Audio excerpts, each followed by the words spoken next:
राम राम जी, आप सभी का स्वागत है मेरे न्यू व्लॉग में। तो मैं स्कूल जाने के लिए हो चुकी थी रेडी। हे गाइस, मैं स्कूल से आ चुकी हूँ, आप देख ही रहे होंगे मुझे। तो अब मैं ना क्या करूँगी, अब मैं पहले कथा सुनूंगी, उसके बाद काम करूँगी।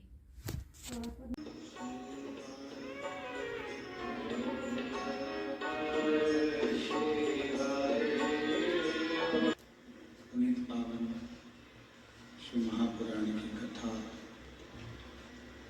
संपूर्ण विश्व के कल्याण हेतु। अब हम सुन रहे हैं सब मेरे घर में कथा, तो मैं भी सुन रही हूँ और आप लोग भी सुने। देवरिया महादेव की कृपा से, जिसका नाम है शिव महापुराण। आप और हम सभी को प्राप्त हुआ है। भगवान शिव की अनुपम कृपा, दया, करुणा, जो ये पवित्र पावन शिव महापुराण की कथा कांकेर कोपुर छत्तीसगढ़ के इस पवित्र पावन प्रांगण में चल रही है। बड़े भाग्यशाली हैं सभी छत्तीसगढ़ के रहनिवासी, जो इस माघ के महीने में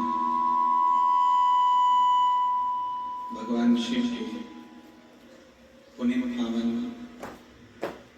शिव महापुराण की कथा श्रवण करने का सौभाग्य प्राप्त हुआ है। को कितना भी पवित्र बनाओ, पर शरीर पूर्ण रूप से कभी पवित्र नहीं है।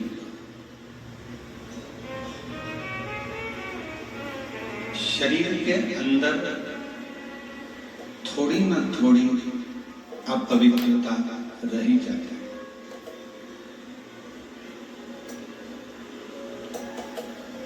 आप शरीर के लिए कितनी भी पवित्रता धारण कर लो, शरीर के लिए कितना भी पवित्र बनाने का प्रयास कर लो, पर शरीर पूर्ण रूप से पवित्र नहीं हो पाता। शरीर में थोड़ी ना थोड़ी अपवित्रता रह जाती है। पर शिव महापुराण की कथा कहती है कि शरीर में भले थोड़ी ना थोड़ी अपवित्रता रह जाए, पर शिव कथा कहती है कि मन एक ऐसा है जिसको यदि हमने एक बार पवित्र, शरीर पवित्र बनाने पर भी अपवित्र रह जाता है, पर मन एक बार यदि पवित्र बन गया, मन एक बार अगर पवित्रता के भाव में आ गया, तो फिर ये अपवित्र नहीं हो सकता, फिर ये अपवित्र नहीं। और हम क्या करते हैं, संसार का मनुष्य क्या करता है कि शरीर को पवित्र बनाने में दिन रात लगा रहता है।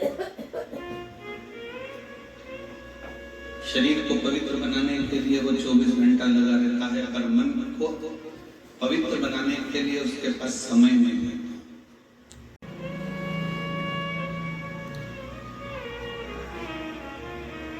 प्रकाशदर्शी, कैलाशी, अविनाशी, मेरा कुबेर भंडारी शरीर की पवित्रता से कभी प्रसन्न नहीं होगा, कभी प्रकट नहीं होगा। शिव प्रकट भी होता है और प्रसन्न भी होता है तो मन की पवित्रता से। वो कहते हैं ना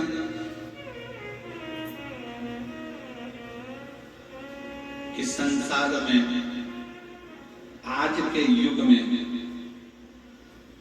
अमीर भी रोते हैं और गरीब भी रोते हैं।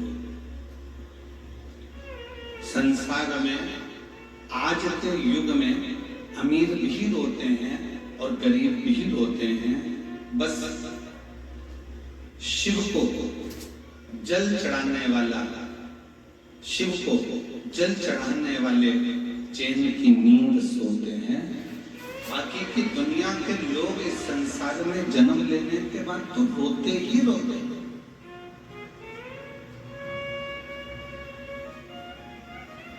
दुनिया के लोग जल चढ़ाने के, अगर शिव के शिवालय जा रहे हैं, शंकर के मंदिर जा रहे हैं, शंकर की चौखट जा रहे हैं, शंकर के मंदिर तक पहुंच रहे हैं, शिव के दरवाजे तक जा रहे हैं, शंकर का गुणगान कर रहे हैं, शंकर का भजन कर रहे हैं, तो हो सकता है कि जिंदगी में थोड़ा सा दुख कम हो जाए, थोड़ी तकलीफें कम हो जाए, थोड़ा कष्ट कम हो जाए। पर इस युग में, इस संसार में अमीर भी रोते हैं, गरीब भी रोते हैं। चैन की नींद वो सोते हैं जो शिव को एक लोटा जल चढ़ाते हैं, वो चैन की नींद सोते हैं।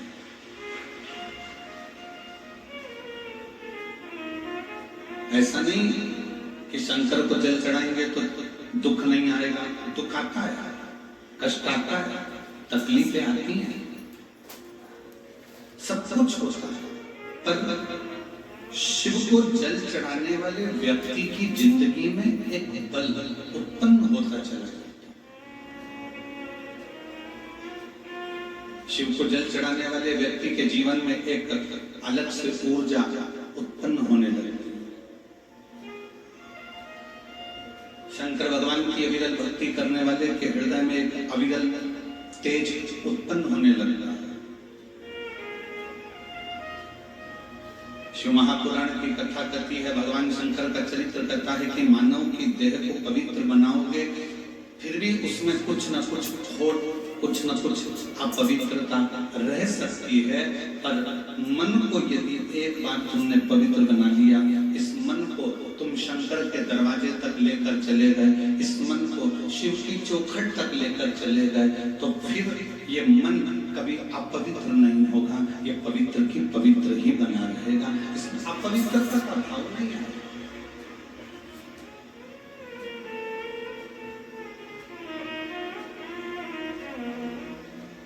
एक बड़ी सुंदर प्रसंग आता है। एक विधु नाम का एक ग्वाला था।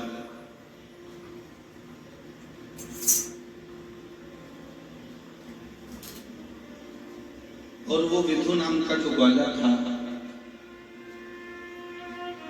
सबकी गायों को लिपता और सबकी गायों को लेकर चराने के लिए जाता। थोड़ा सावधानी पूर्वक सुनिएगा, कथा बड़ी सुंदर।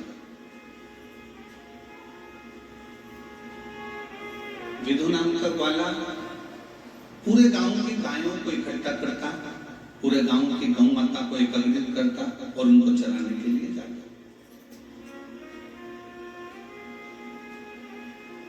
और जब चराने के लिए जाता, गायों को गौ चराने के लिए जब पहाड़ पर्वत पर जंगल में पहुंच जाता, जंगल में पहाड़ पर्वत पर पहुंचने के बाद वो एक जगह पर बैठ जाता और गाय उस जंगल में, उस पर्वत पर चरती रहती।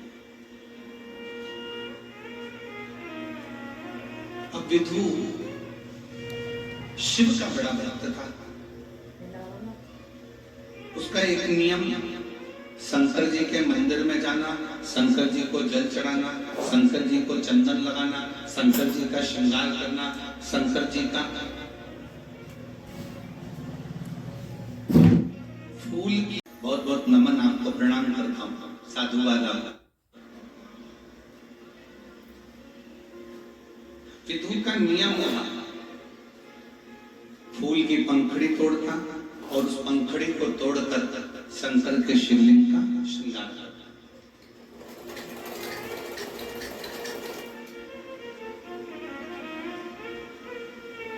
आज विधु गौओं को चराने के लिए गया है वन में,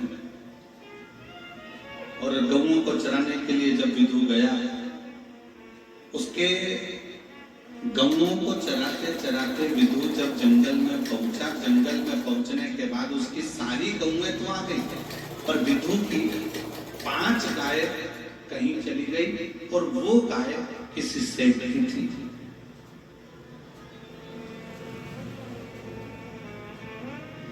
किसी सेठ की थी और बड़ी चिंता भी आ गई।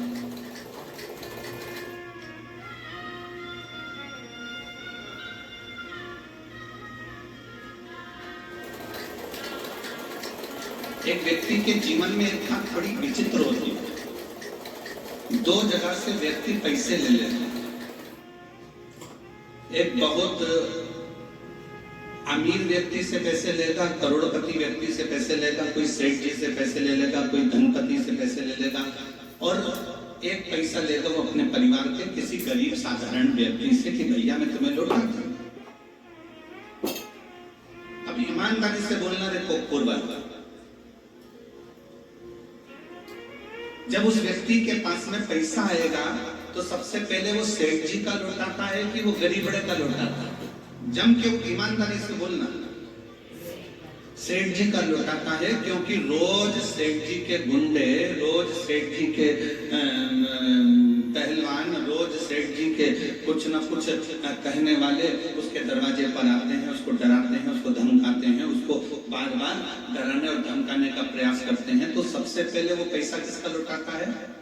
जम के बोलो जरा, सेठ। और वो जो गरीब है वो सब साधारण है, वो इंतजार करता रहता है, मेरा पैसा मेरे सेठ जी देंगे, सेठ जी कब दोगे? बस तेरा पैसा कोई खा के थोड़ी ना बग रहा, दूंगा, आ जान दे दूंगा।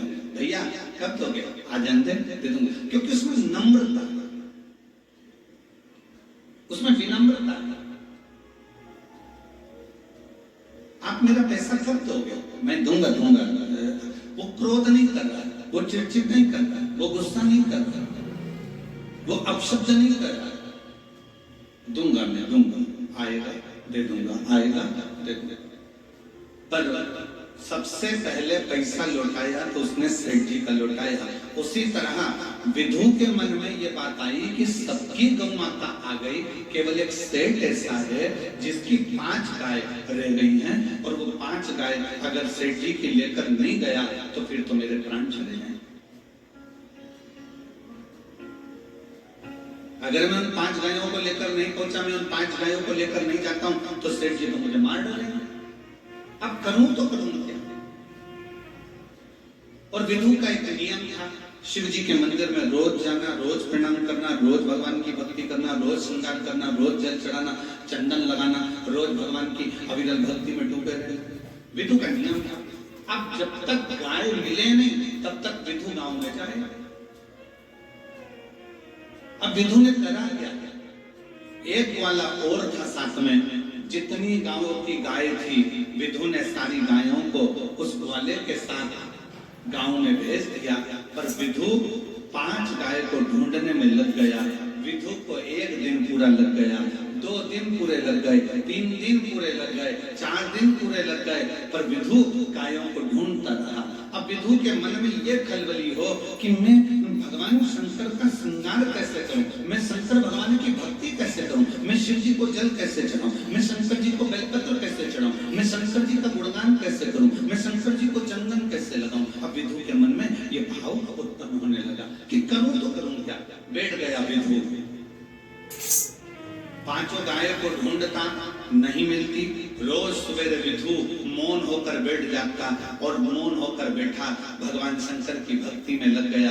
हृदय से, मन से भगवान को जल चढ़ाने लगा, मन से भगवान को बेलपत्र चढ़ाने लगा, मन से भीतर के भाव से मन की पूजन करने लगा, मानसिक पूजन करने लगा और शंकर भगवान को जल चढ़ाता, बेलपत्र चढ़ाता, चंदन लगाता। फिर मन में आया मैंने फूल तोड़े हैं, फूल की पंखड़ी में शंकर जी का श्रृंगार कर रहा हूँ, मन से श्रृंगार करता। आज 3 दिन विधु को निकल गए और मन की पूजन कर रहा था, मानसिक पूजन कर रहा था। और 3 दिन निकलने के बाद में क्या हुआ? जंगल में, घने जंगल में एक शेर आ गया, सिंह आया,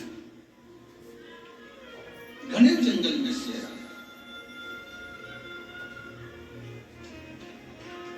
और जब घने जंगल में शेर आया, सिंह आया, विधु के पास में, विधु के नजदीक में, विधु के करीब में शेर निकल के जा रहा है और विधु को मालूम ही नहीं कि शेर उसके सामने खड़ा है। शेर उसके सामने खड़ा है, विधु को नहीं मालूम।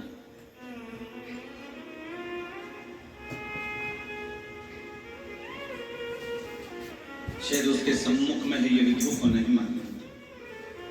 शेर उसकी साक्षी में है, ये विधु को नहीं मालूम। बस विधु को नहीं मालूम कि शेर मेरे पास में है। विधु तो मानसिक पूजन कर रहा था, मानसिक पूजन में लगा हुआ था और शेर पास में आ गया। शेर आया, विधु मन में सोचने लगा, मैंने बाबा तुम्हारा श्रृंगार कर दिया, बाबा मैंने तुम्हें जल चढ़ा दिया, पर बाबा मेरी 5 गाय अभी तक नहीं मिली, अभी तक मुझे प्राप्त नहीं हुई। बाबा मुझे 5 गाय अभी तक नहीं मिली है। बस ये विचार करता करता करता करता करता करता विधु उसी जगह पर बैठा बैठा मानसिक पूजन कर रहा था, मन से शिव का स्मरण कर रहा था। शेर आ भी गया और शेर बाजू में से निकलकर, पास में से निकलकर एक हिंसक सिंह जब सम्मुख में आया तो एक हिरण का शिकार कर कर चले गया और विधु बैठा ही शिव महापुराण की कथा करती है। भगवान शंकर का चरित्र करता है, शिव तत्व करता है, शंकर की पवित्र कथा करती है। शिव महापुराण की पवित्र कथा कर रही है कि जब मन की पवित्रता हो जाती है, शिव महापुराण की कथा करती है, जब मन पवित्र हो जाता है, मन की पवित्रता हो जाती है, मन पवित्रता की ओर हो जाता है, तो चाहे दुनिया का कितना भी बड़ा संकट तुम्हारे सामने आकर खड़ा हो, वो संकट अपने आप टल जाता है। ये शिव महापुराण की शरीर की पवित्रता परमात्मा नहीं देखता है, पर मन की पवित्रता परमात्मा देखता है। मन की पवित्रता और मैंने तेरे ही भरोसे बाबा, तेरे ही भरोसे हवा बिच उड़ती जावांगी, बाबा डोर तो छड़ी ना मैं कटी जावांगी, भोले शंभो मैं तेरी हवा बिच उड़ती जावांगी, बाबा डोर तो छड़ी ना मैं कटी जावांगी। शिव पुराण करती है, भगवान शंकर का चरित्र करता है कि अपने मन की पवित्रता को बढ़ाइए, अपने मन की पवित्रता को श्रेष्ठ बनाने का प्रयास करिए, मन की पवित्रता को मूल बनाने का प्रयास करिए। शरीर की पवित्रता से परमात्मा नहीं दिखता, पर मन की पवित्रता से परमात्मा रीच जाता है। मूल है मन की पवित्रता।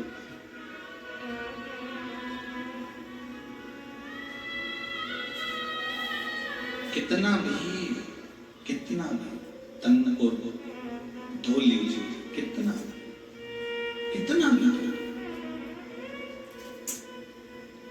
तुम्हारा जितना मन कर जाए, तुम्हारा जितना इच्छा कर जाए, उतने तन को धो लीजिए। सारे साबुन, सारा सर्फ, सारा शैम्पू शरीर पर लगा लीजिए। दुनिया का जितना अच्छा ब्यूटी पार्लर मिल जाए, उस ब्यूटी पार्लर में तैयार भी हो जाए।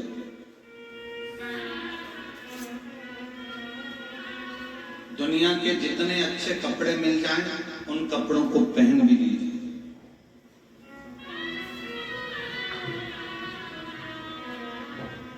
दुनिया के जितने अच्छे जेवर मिल जाएं, ज्वेलरी मिल जाएं, उन ज्वेलरी को भी पहन लीजिए।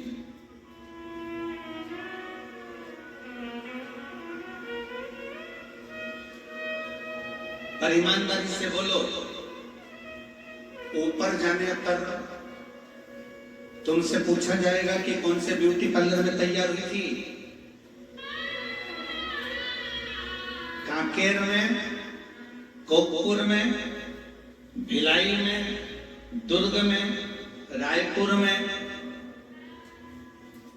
सीहोर में, भोपाल में कौन से ब्यूटी पार्लर में तैयार हुए? ऊपर नहीं पूछा जाएगा। ऊपर ये भी नहीं पूछा जाएगा कि तुम्हारे पास में कौन कौन सी ज्वेलरी है, कौन कौन से आभूषण है, कौन कौन से जेवर तुम्हारे पास में है। ऊपर ये भी नहीं पूछा जाएगा। तुम कितने अच्छे कपड़े पहने हो, कौन सी क्वालिटी के पहने हो, कौन सी ब्रांड के पहने हो, ये भी ऊपर नहीं पूछा जाएगा। पर शिव महापुराण की कथा कहती है ऊपर ये भी नहीं पूछा जाएगा कि तू कितना रोया और कितना हंसा। ऊपर ये भी नहीं पूछा जाएगा कि तूने कितना कितना धन कमाया और कितना धन गमाया। पर ऊपर ये जरूर पूछा जाएगा कि मैंने तुझे मनुष्य का शरीर दिया था, तूने पृथ्वी पर जाकर कौन सा अच्छा कर्म करा जिसके बल पर तू परमात्मा के दरवाजे पर खड़ा हो गया। ये जरूर पूछा।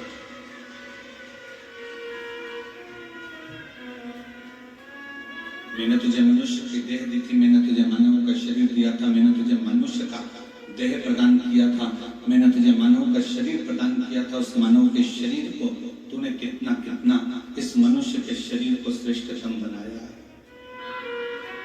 इस मानव के शरीर को तूने कितना कितना श्रेष्ठतम बनाया है।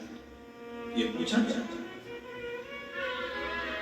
निवेदन किम्मत बुरे कर्म कर बंदे वरना पछताएगा, भगवान की आंखों से तू बच नहीं पाएगा, तू बच नहीं पाएगा।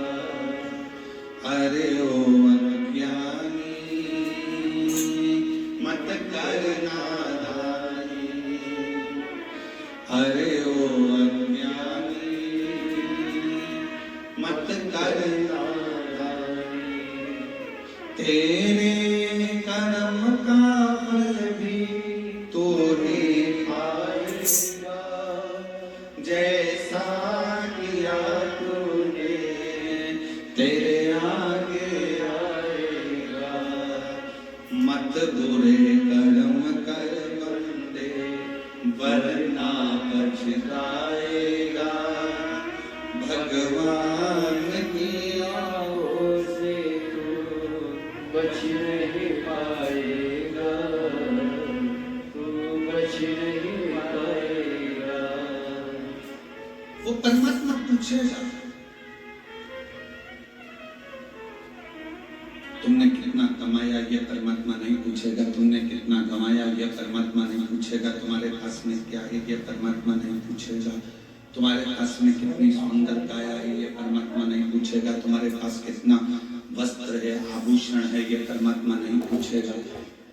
तुम्हारे पास में कितनी प्रॉपर्टी है, ये परमात्मा नहीं पूछेगा। परमात्मा था मैं और नेक्स्ट व्लॉग में आप लोग इतने वैसे हैं कि मेरे व्लॉग तो देखते ही नहीं हो। ठीक है, कोई बात नहीं, कथा तो सुन लो कम से कम। Bye bye.